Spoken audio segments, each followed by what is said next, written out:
Hey, welcome back everyone. This is CA Yogesh Verma here, and today we are completing your entire course of GST for CA Intermediate level. हाँ, मुझे मालूम है कई सारे लोग जो हैं इसको पहले देख रहे होंगे, तो कोई बात नहीं भाई। अगर मैंने इस वीडियो को बाद में रीशेड्यूल कर पहले लगा दिया तो इसका मतलब आपके बाकी चैप्टर्स अभी होने वाले हैं, राइट? क्योंकि इसका ऑर्डर मैं कभी भी चेंज कर सकता हूँ। हमें जो है कहाँ से पढ़ना है, कॉम्पोजिशन वाला मैंने आपको कराया क्या? मैंने आपको ये करवा दिया था। यहाँ से पढ़ना शुरू करते हैं कि अगर आप नॉर्मल स्कीम से कॉम्पोजिशन स्कीम में शिफ्ट होना चाहते हैं, या पहले आपकी सप्लाई टैक्सेबल थी और बाद में एग्जेम्प्ट हो जाती है, तो दोनों ही केसेस में क्या हो रहा है, जब आप नॉर्मल स्कीम में फॉल करते थे तो जो सामान आपने खरीदा उसे आप टैक्सेबल गुड्स या सर्विस देने के लिए यूज़ करेंगे, तो जो खरीदा है उस पर जीएसटी पे करा था उसका आप क्रेडिट ले पाएंगे, यानी कि उसे आप इनपुट टैक्स क्रेडिट के लेजर में डालकर रख पाएंगे अलग से। और जब सामान को बेचेंगे मुनाफा जोड़कर और उस पर जीएसटी कलेक्ट करेंगे तो उस जीएसटी में से माइनस कर पाएंगे जो ऑलरेडी आप खरीदने के टाइम पे कर चुके हैं। नॉर्मल स्कीम में भी यही होता है और जब आप टैक्सेबल सप्लाई कर रहे होते हैं तब भी यही प्रक्रिया चल रही होती है। अगर आप कॉम्पोजिशन स्कीम में शिफ्ट हो जाएंगे तो उस केस में आप कस्टमर से जीएसटी चार्ज नहीं कर सकते, बल्कि अपनी जेब से देते हैं। सिमिलरली अगर टैक्सेबल सप्लाई आपकी एग्जेम्प्ट हो जाती है तो भी उस केस में जो इनपुट आप यूज़ करेंगे, इनपुट सर्विस या कैपिटल गुड्स उस एग्जेम्प्ट सप्लाई के लिए यूज़ करेंगे, उस पर जो जीएसटी ऑलरेडी पे कर चुके हैं उसका क्रेडिट आप नहीं ले सकते, क्योंकि एग्जेम्प्ट सप्लाई पर आप जीएसटी कलेक्ट भी नहीं करेंगे। तो इसलिए जो सामान आपने यूज़ करा है एग्जेम्प्ट सप्लाई बनाने के लिए, उसका क्रेडिट भी आपको नहीं मिलता है। यहाँ देखते हैं ITC on inputs will be reverse proportionately. इस केस में क्या होगा भाई, जैसे ही मैं एग्जेम्प्ट सप्लाई में आया या कॉम्पोजिशन स्कीम में आया तो जाहिर सी बात है जब मैं जीएसटी आगे कलेक्ट ही नहीं करूँगा तो मुझे इनपुट भी कुछ नहीं मिलेगा। तो जो इनपुट मेरा पड़ा है उसे मुझे रिवर्स करना पड़ेगा। तो यही बात यहाँ पर लिखी होगी, ITC on inputs will be reversed proportionately on the basis of corresponding invoices on which credit had been availed on such inputs। जिस जिस इनवॉइस पर क्रेडिट अवेल कर लिया बट वो आपने बेचे नहीं, और वो गुड्स अब जो बिकेंगे वो एग्जेम्प्ट हो गए हैं या फिर वो कॉम्पोजिशन सप्लाई के अंदर बिकेंगे, तो उस पर आपको जीएसटी नहीं मिलेगा। तो उस केस में जो भी आपने क्रेडिट ले लिया है उसे अब रिवर्स करना पड़ेगा। कौन सा क्रेडिट ले लिया है? जो आपने ऑलरेडी लगा दिया है कुछ सामान बनाने के लिए और सामान अभी बिका नहीं है। If invoices are not available then ITC to be reversed will be based on the prevailing market price of such goods on the date of switch over और एग्जिबिशन। इसका मतलब ये कह रहे हैं, आपने मान लेते हैं कि इनपुट्स खरीदे यानी रॉ मटेरियल खरीदे, तो रॉ मटेरियल खरीद कर आपने फिनिश प्रोडक्ट बनाया और फिनिश प्रोडक्ट बनाकर, फिनिश गुड्स बनाकर आप इसको सेल कर रहे हैं, तो उस केस में आप इस पर जीएसटी लगाते थे और जो यहाँ पर आपने जीएसटी पे करा है उसका आप इनपुट टैक्स क्रेडिट लेते थे। हुआ क्या कि आपने इनपुट्स लगाए, बहुत सारे लगाए, फिनिश प्रोडक्ट बन गया, कुछ बिक गया, कुछ स्टॉक में पड़ा है, और अब जो ये आपका फिनिश प्रोडक्ट है जो बिका उस पर तो जीएसटी कलेक्ट कर लिया, बट अब जो है वो एग्जेम्प्ट हो गया है। सरकार ने घोषणा कर दी है कि ये गुड्स पर कोई भी टैक्स नहीं लगेगा, नील रेट पर टैक्स लगेगा। या फिर आप कॉम्पोजिशन स्कीम में आ गए तो उस केस में भी आप जब ये बेचेंगे स्टॉक को तो जीएसटी सामने वाली पार्टी से कलेक्ट नहीं करेंगे। तो इस केस में जो इनपुट्स इस फिनिश प्रोडक्ट के अंदर आ रही हैं वो ढूंढ कर निकालना पड़ेगा भैया कौन कौन से रॉ मटेरियल इसमें लगे हैं, उस रॉ मटेरियल पर क्या इनवॉइस था, उसका क्या जीएसटी बनता था, और उसे आप रिवर्स करेंगे। और अगर आपके वो इनवॉइस गुम हो गए हैं तो उस केस में जो भी मार्केट प्राइस होगी ऑफ सच गुड्स जो फिनिश प्रोडक्ट में लगे हैं उसके बेस पर कैलकुलेट कर लेंगे और जीएसटी रिवर्स कर देंगे। द डिटेल्स फर्निश्ड, अगर आप मार्केट प्राइस के बेस पर डिटेल फर्निश करोगे तो फिर उसको प्रैक्टिसिंग सीए या कॉस्ट अकाउंटेंट से सर्टिफाई भी करवा लेना। जहाँ तक बात कैपिटल गुड्स की है तो रिमेनिंग आईटीसी जो है उसमें रिवर्स हो जाएगा, taking the useful life of 60 months. कि भाई मैंने खरीदा 6 महीने, 7 महीने, 8 महीने, जितने महीने थे हो गए, मैंने तो पूरा ही क्लेम कर रखा था। अब क्या हो गया कि 8 महीने हो गए, 10 महीने हो गए, मेरा गुड्स जिसके लिए मैं यूज़ करता था वो एग्जेम्प्ट हो गया, तो जो बचे हुए महीने हैं उसका जितना भी बनेगा वो सारा का सारा जीएसटी रिवर्स हो जाएगा। Balance ITC lying in electronic credit ledger shall lapse, applicant has to submit form ITC 03। तो इस फॉर्म नंबर में डिटेल सबमिट करेगा। मिस्टर ए ने एक मशीन परचेज करी है 60 लाख रुपीज़ की और उस पर इनपुट टैक्स जो है वो दिया है 20% की रेट पर। करीब 38 मंथ्स बाद 9 डेज के बाद उसने कॉम्पोजिशन स्कीम में अपने आप को शिफ्ट करा लिया। आपको कंप्यूट करना है amount of tax credit to be reverse by mister A. देखिए दोस्तों, आप सबसे पहले जो है राउंड ऑफ कर देंगे। पार्ट ऑफ द मंथ को भी आप पूरा महीना ट्रीट करेंगे। इसमें क्वार्टरली हिसाब नहीं है, इसमें महीने का हिसाब है कि भैया पार्ट ऑफ द मंथ को भी महीना मान लिया। ऐसे टोटल आपके 39 मंथ्स हो गए हैं, 38 पूरे और 9 दिन को भी एक मैंने महीना ट्रीट कर लिया। टोटल 60 मंथ्स की लाइफ होती है। अगर 39 मंथ्स में यूज़ कर चुका हूँ तो 21 महीने का बचा है। सो दैट मीन्स कि जो 60 लाख पर 20% निकला था 12 लाख रुपए, उस 12 लाख को मैं कर रहा हूँ, ये तो 60 महीने का है, तो 21 मंथ्स का कितना होगा, इसे आप रिवर्स कर देंगे। पहले तो पूरा 12 लाख क्लेम कर चुके थे आप, अब क्योंकि कॉम्पोजिशन स्कीम में शिफ्ट हो रहे हैं तो डेफिनेटली जो गुड्स बिकेंगे उस पर जीएसटी तो आपको नहीं मिलेगा। तो इसलिए जो कैपिटल गुड्स हैं वो तो आप 60 महीने के लिए यूज़ कर रहे थे और 60 महीने के लिए होना भी चाहिए था, बट बीच में अब यूज़ तो होगा बट टैक्सेबल गुड्स बनाने के लिए यूज़ नहीं होगा। तो जितने महीने रिमेनिंग है उतने महीने का जो जीएसटी बनता है उसे आप रिवर्स कर देंगे। क्लेम तो पहले पूरा कर ही चुके हैं, जैसे मैंने पिछली क्लास में समझाया था। आगे दे रखा है ITC in case of amalgamation, demerger, lease transfer, sale, merger together with the transfer of liability, section number 18 subsection 3 read with rule number 41। जब भी अमालगमेशन होता है तो एक कंपनी के एसेट लाइबिलिटीज दूसरी के पास चले जाते हैं, डीमर्जर में टुकड़े हो जाते हैं। लीज पर दे सकते हो, ट्रांसफर सेल कर सकते हो, और मर्जर 2 का मर्जर भी हो सकता है। तो उस केस में क्या होगा, Such a transferor shall be allowed to transfer ITC which remains unutilized in his electronic credit ledger to the transferee। Simple सा प्रोसीजर है। मेरे पास आज जो भी है, मेरे पास एसेट लाइबिलिटीज हैं, ये लाइबिलिटी हो गया, ये मेरा एसेट हो गया।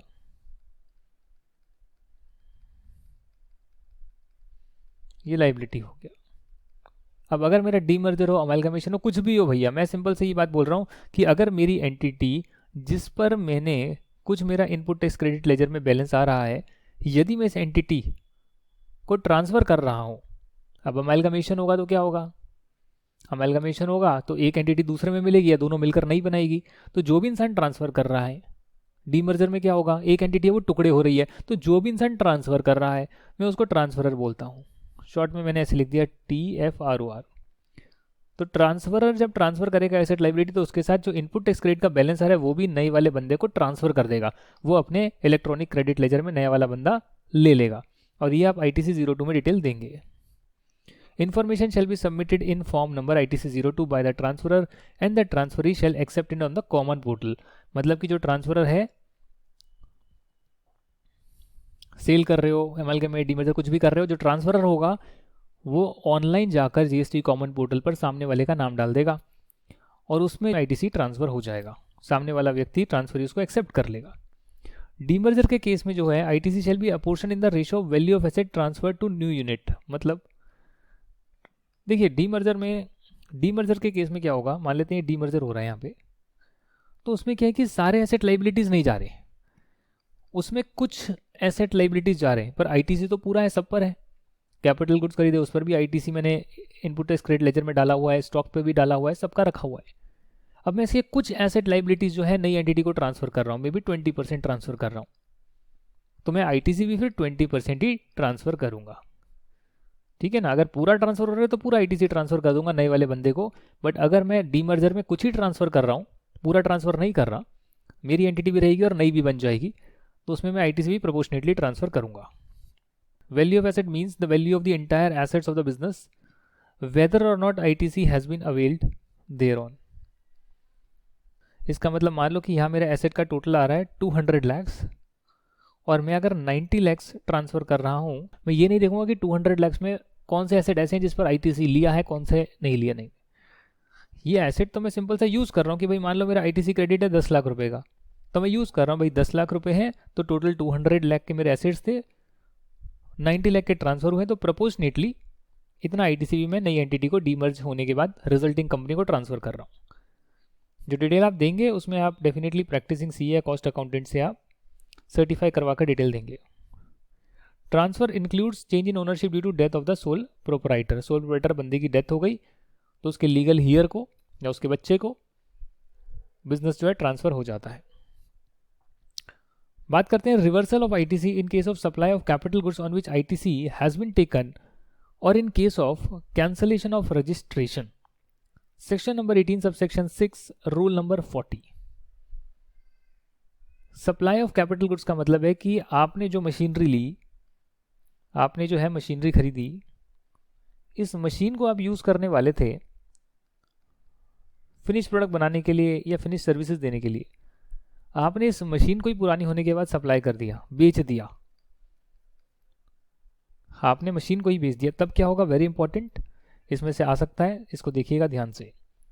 जहां पर आप कैपिटल गुड्स जिस पर आईटीसी आप ले चुके हैं, तो आईटीसी आपने पहले पूरा ले लिया होगा, 100% अलाउड होता है, और आपने सप्लाई कर दिया, सप्लाइड आउटवर्ड्स, उसको बेच दिया by the registered person, then he must pay the amount of tax higher of, ये इंपॉर्टेंट है इसलिए मैं बता रहा हूँ, क्वेश्चन आ सकता है आपका एमसीक्यू में और वैसे भी आ सकता है कि जो भी हायर होगा वो टैक्स आपको देना पड़ेगा यदि आप कैपिटल गुड्स को ही बेच देंगे जिस पर आपने आईटीसी लिया है। अगर ऐसा कोई कैपिटल गुड्स है जिस पर आईटीसी नहीं लिया तो उसमें कोई ट्रीटमेंट नहीं, कोई दिक्कत नहीं है, बट जिस पर लिया है आपने, उसको बेच रहे हैं, तो ले तो पूरा लिया होगा, अब बेच रहे हैं, तो उस केस में क्या होगा? ITC taken on such goods as reduce by 5% per quarter of the year or part thereof from the date of issue of invoice for such goods that is pertaining to remaining useful life of a capital asset, capital goods, or tax on the transaction value of such capital goods, that is tax collected on the selling value, whichever is higher। अब ये चीज़ आप समझ नहीं पाएंगे कि क्या लिख दिया यहाँ पे।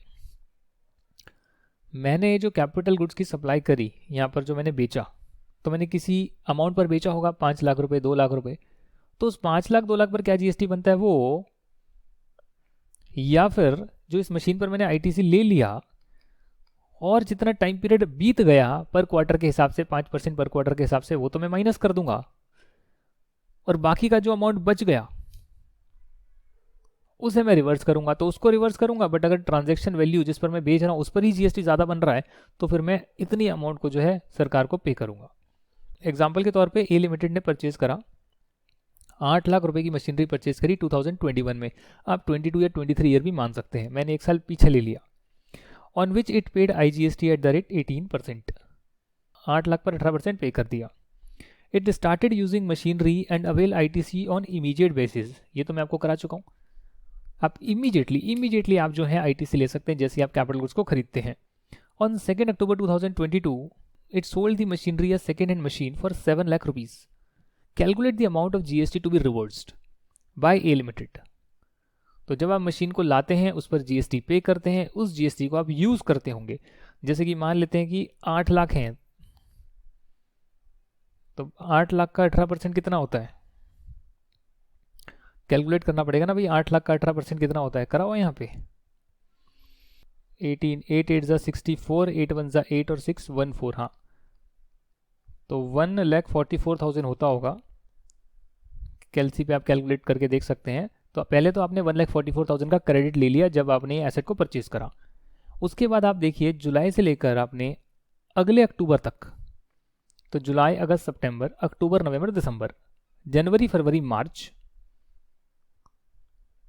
जुलाई अगस्त सितंबर एक क्वार्टर, अक्टूबर नवंबर दिसंबर दूसरा क्वार्टर, जनवरी फरवरी मार्च तीसरा, अप्रैल मई जून चौथा, जुलाई अगस्त सितंबर पांचवा, और अक्टूबर भी शुरू हो गया है तो पार्ट ऑफ द क्वार्टर को भी पूरा क्वार्टर माना जाएगा। तो 6 क्वार्टर मानूंगा मैं, हुए 5 ही पूरे हैं, बट जैसे ही अगला क्वार्टर शुरू हुआ, पूरा नहीं भी हुआ तो भी उसको एक क्वार्टर ट्रीट करूंगा, पार्ट ऑफ द क्वार्टर को एक क्वार्टर मानूंगा। तो 5%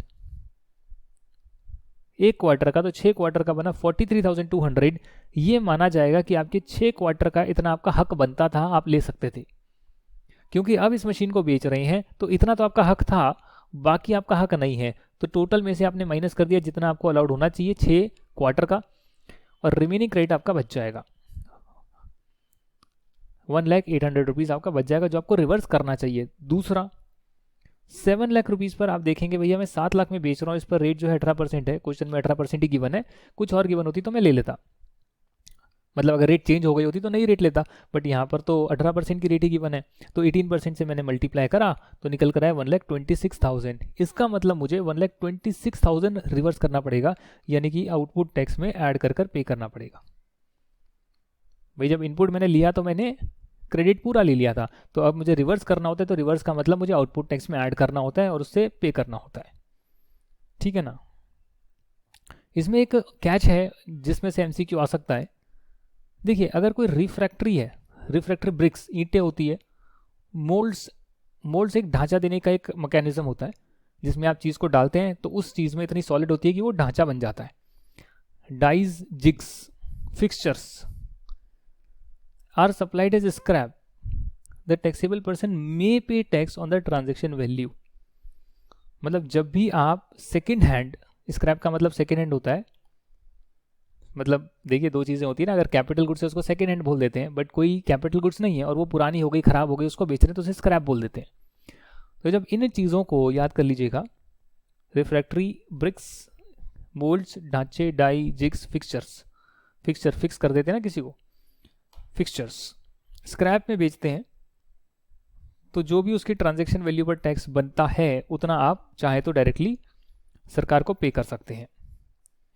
इसके बाद जो है बात है यूटिलाइजेशन की, और ये आईटीसी कैसे यूटिलाइज होगा ये हम इंट्रोडक्शन में कर चुके हैं, जिसमें मैंने आपको बताया था कि एसजीएसटी सीजीएसटी के लिए यूज़ नहीं हो सकता और सीजीएसटी का क्रेडिट एसजीएसटी के लिए यूज़ नहीं हो सकता।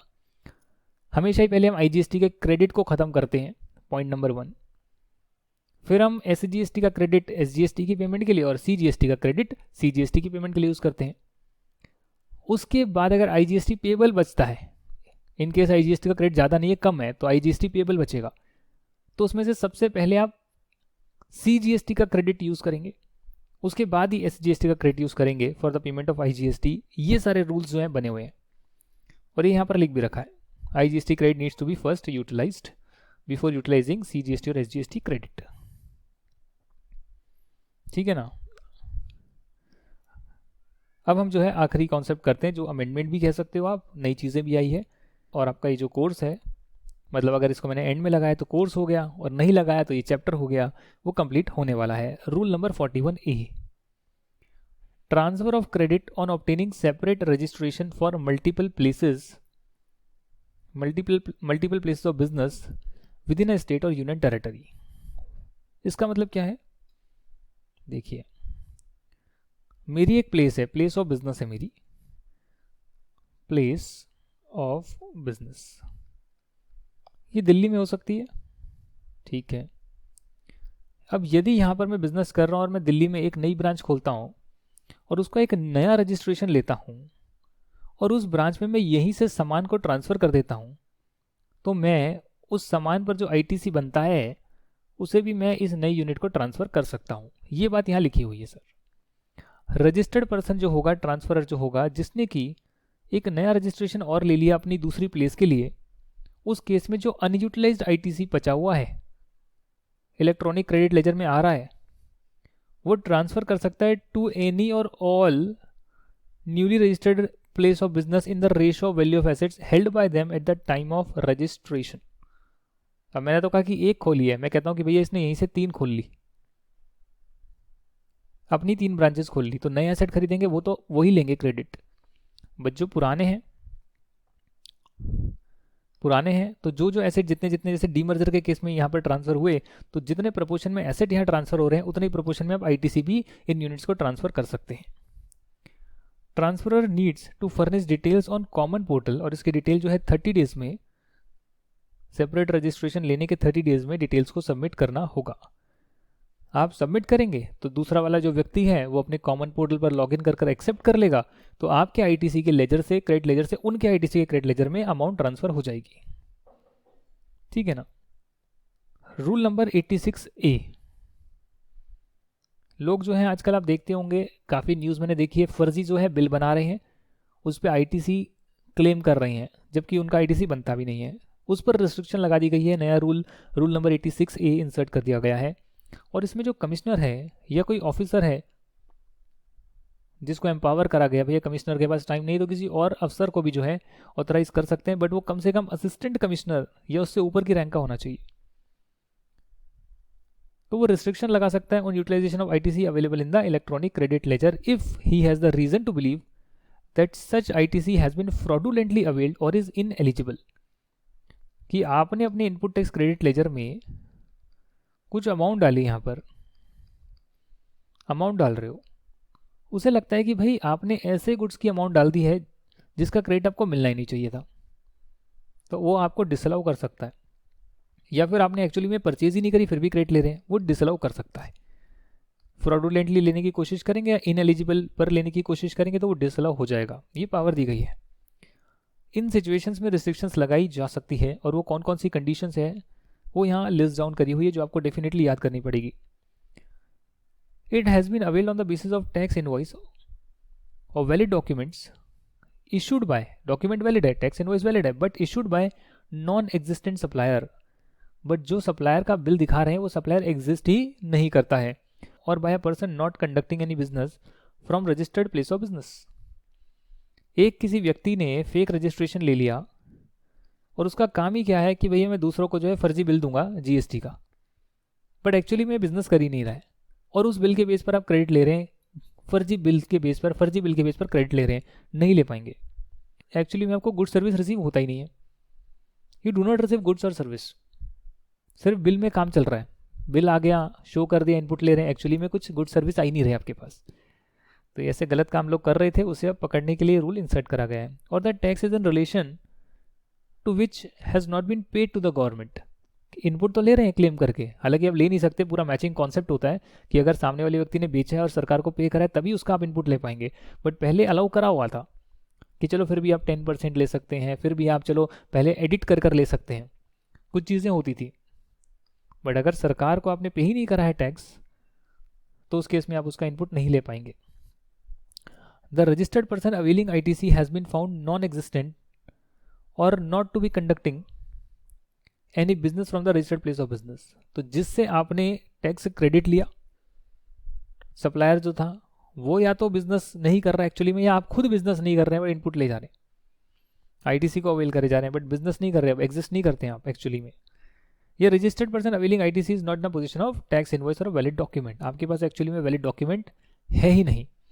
तो इस केसेस में क्या होगा, अगर आपने ITC अवेल कर लिया तो रिस्ट्रिक्शन इंपोज कर दी जाएगी by not allowing such ITC to be used for discharging any liability under section 49 और not allowing refund of any unutilised amount of such ITC। आप उस इनपुट टैक्स क्रेडिट को यूज नहीं कर पाएंगे, या फिर इसका अगर कई जगह पर रिफंड भी क्लेम करा जा सकता है वो भी नहीं कर पाएंगे। Such restriction can be impose for a period up to 1 year from the date of imposing such restriction, जैसी रिस्ट्रिक्शन लगाई जाएगी तो मैक्सिमम 1 साल तक का सैंक्शन लग सकता है। हाउएवर कमिश्नर या ऑफिसर जो ऑथोराइज था वो चाहे तो विड्रॉ कर सकता है अगर उसको लगता है कि नहीं नहीं नहीं नहीं, नहीं जिस वजह से मैंने लगाया था अब वो वजह एग्जिस्ट नहीं करती है, मे बी आपके पास बिल नहीं थे, अब आपके पास बिल आ गए हैं, मे बी आपका बिजनेस नहीं चल रहा था उस टाइम, आपने क्लेम तो करा बट आप धंधा नहीं कर रहे थे और इसलिए उसने सैंक्शन लगा दिया, फिर आपने उसको प्रूव करा अर्जी डालकर कि भाई हम बिजनेस कर रहे हैं, उस टाइम हमारी जगह खाली थी, एक्चुअली में हमारा बिजनेस चल ही रहा था, फिर उसने सैंक्शन हटा दी। तो अगर सैंक्शन लगाएगा तो 1 साल तक की लगा सकता है सैंक्शन, और नहीं लगाएगा तो बहुत अच्छी बात है, और लगा दी तो विड्रॉ भी कर सकता है। तो ये सारी जो है बातें यहाँ लिखी हुई है। इसी के साथ आपका जो है इनपुट टैक्स क्रेडिट का चैप्टर पूरा कंप्लीट हो गया है। मैंने जितनी भी आपको बातें बताई वो चीज़ें समझने वाली है। आप समझ रहे हैं कि भाई बहुत आसान बातें हमने तो समझ ली, हम यही पेपर में लिखाएंगे, तो आपको कहीं ना कहीं अपने आप को इम्प्रूव करने की ज़रूरत है। हमने पढ़ा है क्रक्स, यानी ये तो आना ही चाहिए, इसके बिना आप पेपर नहीं कर सकते, इसके बिना आप GST को नहीं समझ सकते। अब आपका जो टारगेट है वो है कि भैया हम GST का जो मॉड्यूल है इसको खोलें, और जब हम इसको खोलेंगे तो इसमें पहले जो है सेक्शन नंबर आएगा यहाँ पर स्टैट्यूटरी अपडेट, फिर स्टैट्यूटरी अपडेट चलेगा तो सेम चीज़ जो है वो नीचे एनालिसिस के रूप में आएगी। आप डायरेक्टली एनालिसिस पढ़ सकते हैं, एनालिसिस का पोर्शन पढ़ सकते हैं पूरा, जो भी है क्वेश्चन आंसर्स भी साथ में हम करेंगे अभी डिस्कस, उसके वीडियोस आ रहे हैं। तो जैसे ही आपने यहाँ से एक चैप्टर रिवाइज करा उसकी आप रीडिंग कर सकते हैं, और क्वेश्चन आंसर्स जो मैं डिस्कस कर रहा हूँ वो मेरे साथ कर सकते हैं, या फिर पहले ये डिस्कशन कर लिया फिर क्वेश्चन आंसर का वीडियो देख लिया जो मैंने स्टडी मटेरियल से डिस्कस करा है, और फिर आपने बुक की रीडिंग लगा ली उस चैप्टर की, तो ऐसा भी कर सकते हैं।